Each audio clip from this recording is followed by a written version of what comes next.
All right, that was quite the conversation with President Trump about the release of his first official book, Our Journey Together. It hit shelves tomorrow, and now we're joined by the woman who made much of that book possible, Shealah Craighead. She was the chief White House photographer for Donald Trump. She led the team for the entire 4 years of his term. Shealah, good to see you. Let me ask you this. I touched on it with President Trump. On average, how many pictures did you and your team take of the president on a daily basis? How many of them were released? And how involved was he in the process? Well, first of all, thank you both for having me on. It's nice to see you. I enjoyed listening to the president's conversation with you all. And I really look forward to seeing his book come out. And congratulations to him on that. I'm really, really thrilled for him. On an average day, it could range from 100 images. And if you were on a foreign trip, it could range into the upwards of 2,000 images a day. What was released was based on the messaging and the intent of the day and the events. And that was a collective decision with the communications team and the president as well on many occasions.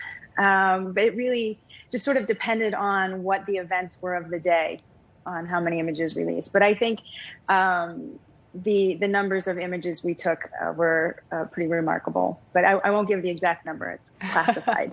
Shealah, as a White House photographer, you had a front row seat to history. Mm-hmm. Talk to us about the kind of access that you had to the president and his daily movements. Well, yeah, it's a remarkable, epic opportunity to be there as a photographer and just as an observer on behalf of history. You really work one-on-one with the president and work in a style that's comfortable for him and for you both. The access, again, just depends on the moment, whether the information is classified or not. It depends on the events surrounding. It wasn't ever an issue, though. For us, it was really more of a respect. Sometimes as a person, the president would just say, hey, no photos, and you have to respect that as anybody would. And sometimes you get called in after you think you've nailed the shot and you kind of step away and observe. You get called back in to take more images. It really was just sort of a day-by-day and case-by-case instance. Was there ever an instance, by the way, you mentioned this, that did you walk out going, oh my gosh, I didn't get the shot. I got to go walk in and say, Mr. President, I missed it. Can I get that? No, Sean, I always got the shot. No. Good answer. Okay. Well, so the funny thing is, I don't want to call you out, but it's very difficult on TV to see what somebody looks like outside of a box. President Trump, we know, is a tall man. He's over 6 feet tall. And you are, well, let's say, closer to my height. Did you give yourself credit for that photo? That's a Sean Spicer photo. So as a photographer, how difficult was that? I mean, I know just talking to him, sometimes I'm looking up like that. As the photographer, did that make it logistically challenging at all?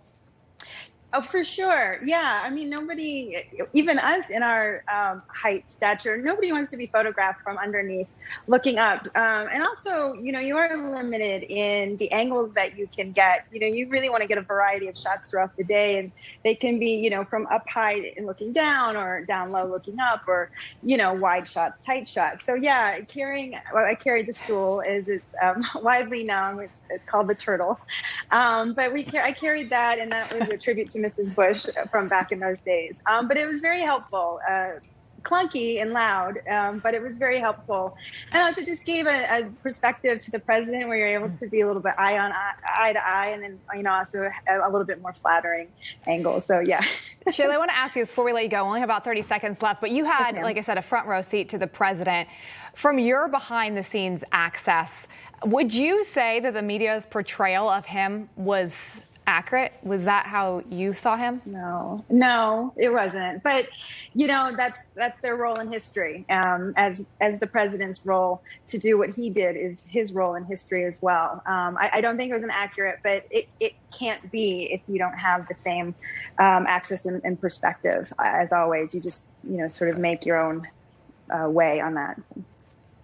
Well, as I said at the beginning, it's a testament to your hard work and your professionalism that you lasted all 4 years. The president is a big person that, in terms of caring about visual imagery, and it says it's a testament to how good of a photographer you are and what a top-notch professional that you lasted all 4 years and what a great team you had put together. So thank you for sharing this insight with our audience. Really appreciate it.